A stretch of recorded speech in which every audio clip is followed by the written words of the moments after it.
થરાદના પઠામડા ગામે છેલ્લા 7 મહિનાથી વહીવટદાર હસ્તે પંચાયત હોવાથી ગ્રામજનોને અનેક મુશ્કેલીઓ પડી રહી છે। ગામમાં પીવાના પાણીની પાઇપલાઇનનું મરામત પંચાયત હસ્તક ન થતા ગ્રામજનોએ ટ્રેક્ટર લોડર મશીન પર ચડી પાઇપ રિપેરિંગ કરી ગામમાં પાણીની વ્યવસ્થા કરી। થરાદ તાલુકાના કેટલાક ગામોમાં પંચાયત વગરના ધણિયાતી હોય, જેમાં પંચાયતની કામગીરી વહીવટદાર હસ્તે હોવાથી ગ્રામજનોને અનેક મુશ્કેલીઓ પડી રહી છે। ગામમાં સરપંચ ન હોવાથી ગામની પ્રાથમિક સુવિધાઓ બાબતે ગ્રામજનોએ કોને રજૂઆત કરવી એ મુશ્કેલ બની ગયું છે।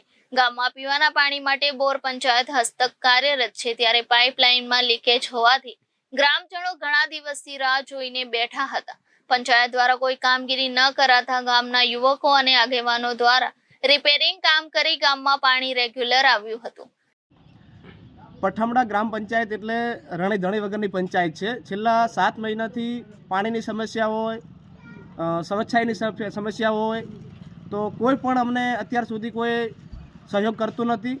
અધિકારીઓ પણ સહયોગ નથી કરતા। બોરના કર્મચારીઓ છે તો એમને પણ પંચાયત પગાર નથી આપતી। વારંવાર કહેતા હોય છે કે અમે કોઈ સેવા કરીએ છીએ।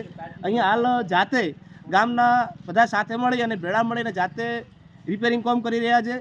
કોઈ કહેતા કોઈ અમને સુવિધા મળતી છેલ્લા 7 મહિનાથી રણી ધણી વગરની પંચાયત એટલે પઠામડા પંચાયત।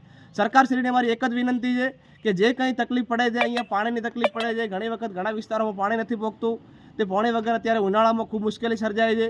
તો અત્યારે જાતે પણ ગામ લોકો બધા ભેળા મળી અને પાઇપલાઇનનું જાતે કામ કરે છે। જે કંઈ તૂટી છે પાઇપ, બોરની અંદર ઘણી બધી સમસ્યાઓ થતી હોય છે, એટલે સરકારશ્રીને મારી એક જ વિનંતી છે કે જે કંઈ સમસ્યા ગામની છે પાણીની અને જે રિનોવેશનની સમસ્યા છે એ તાત્કાલિક એનું રિનોવેશન કરવામાં આવે અને પાઇપલાઇન તાત્કાલિક જે કંઈ નવી નાખવાની થાય તો નવી નાખવામાં આવે।